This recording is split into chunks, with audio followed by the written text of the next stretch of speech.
আমরা যেমন মসজিদ পাহারা দিয়েছি, মন্দিরও পাহারা দিয়েছি, মঠও পাহারা দিয়েছি, আমরা চার্চও পাহারা দিয়েছি। কিন্তু আগামীতে এমন একটি দেশ চাই কোনো প্রতিষ্ঠান পাহারা দেওয়ার প্রয়োজন হবে না। সমাজ এবং সরকার তার নিরাপত্তা নিশ্চিত করবে। সংখ্যালঘু সংখ্যাগুরু 53-54 বছর এই স্লোগান দিয়ে সমাজকে বিভক্ত করে, আমাদেরকে দুর্বল করে, আমাদেরকে মুখামুখি লাগিয়ে রাখা হয়েছিল।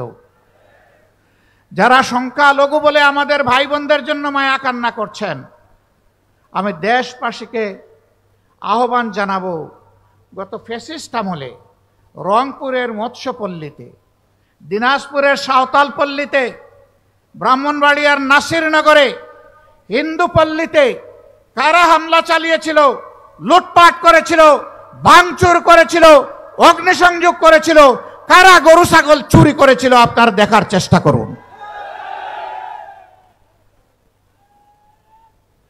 আমি নিশ্চয়তা দিয়ে বলছি, যারা বেশি মায়া কান্না করেছে তারাই অপকর্মগুলা করেছে। সারা বাংলাদেশের একই চিত্র, এরা আমাদের বিরুদ্ধে বিসর্গার করে। আমরা স্পষ্ট ভাষায় বলতে চাই, আমরা আল্লাহকে ভয় করি। আমরা কারে ভয় করি? যারা আল্লাহকে ভয় করে তাদের হাতে মানুষের জীবন, সম্পদ, ইজ্জত সম্পূর্ণ নিরাপদ।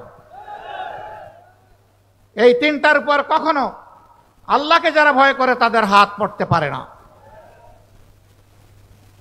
সম্মানিত ভাই বোনেরা, আমরা এই সংখ্যালঘু আর সংখ্যাগুরু আর এই শব্দই শুনতে চাই না। আমাদের পরিষ্কার বার্তা, এই দেশে যারা জন্মগ্রহণ করেছে আর এই দেশে নাগরিক হিসাবে যারা বসবাস করে, তারা সকলেই এদেশের মর্যাদাবান গর্বিত নাগরিক। আমাদের দেশ, সরকার, সংবিধান সকলের জন্য সমান অধিকার নিশ্চিত করতে বাধ্য।